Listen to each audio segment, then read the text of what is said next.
Take week 51. New location once again. New day. Saturdays. We're a Saturday show now. So, if you don't know that now you know. I feel like it's a better location.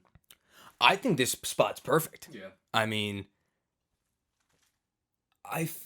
not that I feel like concaved in, but I like being in a corner. Yeah. You know what I'm saying? Like, better. it kind of just like looks like I'm in a smaller spot and just like everything is here and it's filled in like on camera. So I think that looks really freaking good. Your own little studio. This is it.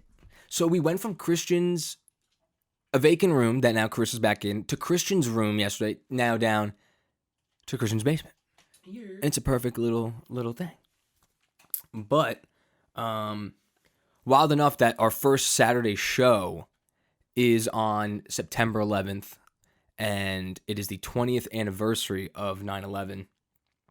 And not that, it's more of a sports show, but also 9/11 is probably one of like the more impactful things. And I think baseball, when the Twin Towers were attacked in 2001, baseball kind of was a huge healing event. A lot like people that remember that day vividly know that Braves Mets game when they played, 10 days later at Shea Stadium. Mike Piazza hits the game-winning home run, probably the most iconic home run that Piazza's ever hit in his career. He's got over 400 home runs in his career, one of the best hitting catchers ever, and that's the one he's remembered for. And Mike, being Mike, he's like, if I'm remembered for that one forever, it's one of the greatest kind of things to be remembered for.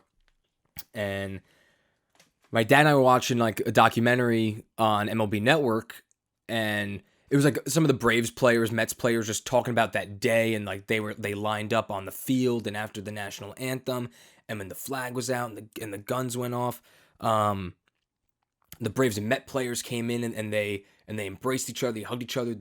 The environment was amazing there, and kind of that they knew that this game was more than a game at that time, something that really were bringing people together. And I feel that in the last year and a half being in a pandemic and it's affected a lot of people, I think the people that remember this event, 9/11 is the event in history in the United States, and especially for New Yorkers, that is always going to kind of be probably the most impactful for them. And for us, it's hard to, I guess, deep dive into anything just because, like, I don't remember that day. I just remember coming home early from preschool. Like, I think the only thing I can recall is, like, I remember going home from preschool. Like, I remember getting picked up. Yeah. I remember standing in my kitchen, and my parents were like, because my dad had just come back from work or something, and my parents were like chatting. And it's all a blur. Yeah, and I think I got picked up from like one of my mom's friends, and because my dad was working the city, and I think it wasn't until like my dad called my mom and was like, "Hey, I'm on a train home," that we were able to like exhale. And I think for me, like 9/11, like for play is a big day for my family, just because one of my mom's good friends, her husband actually passed away in the towers, and every year we do a little like remembrance at the Kensko Dam at the Rising, send up balloons, and we do that. So definitely, since as long as I can remember, definitely has some sort of like personal connection with me, knowing I have like family friends that were greatly impacted by it, and it's 20 years. I mean, that's a crazy and like anniversary in terms of dates. I mean, now you're looking at kids that might have lost parents who are in college now, and they're still trying to kind of understand it, and they're like adults now, and they're truly grasping like what even in high school for them, probably just kind of just grasping what the event was, like how, like, yeah, just super, super sad. And for textbooks now too. right, it's something you could study without a doubt. Yeah. And see how time passes. Right, and for us being in that ground of like being alive during it, but obviously not knowing, but knowing that it was a big event for us. And that's a big reason. I think that's a big reason why the Mets and Yankees played the second Subway Series this weekend, and the Mets won 10-3 last night. But for both New York teams to be playing each other on this weekend, on this anniversary, I think is a very big deal. And yes, the Yankees and Mets, Yanks are doing well. You know, wherever the teams are, like this is going to be like today is going to be like an insane night at Citi Field. And just going back to that game in 2001 when the Braves and the Mets play at Shea, it means a lot to New Yorkers when it comes to watching baseball being played. And Mets are gonna. I don't know if the Yankees are, but I know the Mets are wearing like NYPD, FDNY hats, and instead of the script Mets across that they usually wear for home games, they're gonna wear their away New York block letters in like the snow white uniforms, drop shadow uniforms that the 2001 Met team wore. And it's like that drop shadow look, New York, name, number on the back. The Met logo patch. I'm trying to see if it's on. It's not even on that jersey. Kind of like Mr. Met. It's gonna have this. It's gonna have that, the circle New York Met logo, with like the skyline. You see that? A little bit. Okay. That's all good.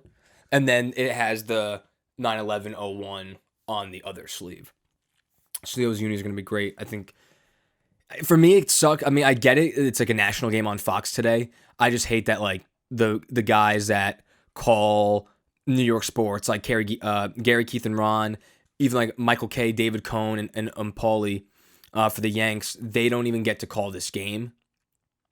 And I know for them, like firsthand, super important. Like Gary Cohn was the radio voice of the Mets back then, so he called that game, that Braves Mets game. But I understand, like obviously, the national game and like the reason for it, so everyone can watch it. It's gonna be a 7:45 start on Fox. Pre-game ceremonies, I'm sure, are gonna be phenomenal, incredible. But I feel like that's kind of like the only important thing that's going on in baseball right now. I know that we're in like a stretch, but being in New York, I mean, this weekend's important, super important, and 20 years later, it's still an event that you'll never forget, and we will never forget the lives that were lost during that attack. For the Mets and Yanks, though, 2 more games to play tonight, Fox, and then tomorrow night ESPN game. Mets take a 10-3 victory last night. Yanks probably played the worst game I've ever seen a baseball team play last night. Like insanely poor. Like 2-3 errors. Yanks gave the Mets like 4 runs in that second inning. First inning, never saw this thing happen in my life. VR trying to score on a Baez single into left. Gallo throws a seed, one hopper to Gary Sanchez. And Christian, when I tell you like VR is like halfway down the third base line when Gary catches the ball. So I'm waiting for you. Like you're dead. VR comes in and like he like pulls up to like be like, yeah, like I'm out. Like I'm not even gonna slide. Gary like takes a step back with his right leg. The plate is now open. And VR's like, what the So he, no joke, like he's like about to slow down, and then all of a sudden he just like drops down to a slide, gets his foot in. Gary tags him on the helmet. He was originally called out. Just because it's like, yeah, I mean, the ball beat you by 30 feet. Mets challenged the play. He's called safe. He literally, didn't block. He moved. He bailed on it. And VR was like, oh, shit. And, slid. The start-stop actually scared me because I thought VR was going to give himself, a concussion. He dropped down so fast that, the back of his head, bobbed a little bit. Yeah. But They just gave him the plate. they gave him the run. And it was with 2 outs in the inning. It would have ended the inning, and I think that was, the turning point of the game last night. 1-1. Gallo hit a home run, made it 2-1. Mets scored 5 runs in I think, the third inning. 6-2. 6-2. Lindor homered, made it 7-2, I think. Gift run, and then 2 more gift runs that made it 10-2. Glaber, easy double play, and just absolutely airmailed it over Rizzo, and 2 runs scored, made it 10-2, and then Rizzo hit a little solo home run in the ninth, 10-3. But that was the game. Yanks lose 7 in a row now. In trouble. Mets 71-71. They remain 5 out of the division, and I believe it's still 5 out of the wild card. But hey, they still got meaningful games to play. But man, the Yanks are just teeter-totter, not good right now. So Mets 5 out of the division, 4 out of the wild card now. With more teams to jump, Yanks now with 7 losses in a row. I mean, they win a week ago, 2 weeks ago, 13 wins in a row. I was talking about how it was the Yankees are, finally they got things going. Now they're 2-11 in their last 13 games. And they currently are now the second wild card, a game behind Boston, only a half game up on Toronto, and a game up on Oakland and Seattle. I would say now, I guess shifting more of what happened this week, I mean, it was the most embarrassing 4-game sweep that I think the Yankees have ever encountered. Toronto went into New York, and the Blue Jays are good. They're a good team. They're a very good team, and you knew that second half, trade deadline moves. Robbie Ray has been fantastic for them the whole season. But the moves that they made and the guys that they signed coming in with Simeon and Springer's been good when he hasn't been hurt. Guerrero having a possible Triple Crown season. I mean, the whole it's just, the lineup is just, it's unforgiving. It's fantastic. And no, now they're right next to the Yanks now.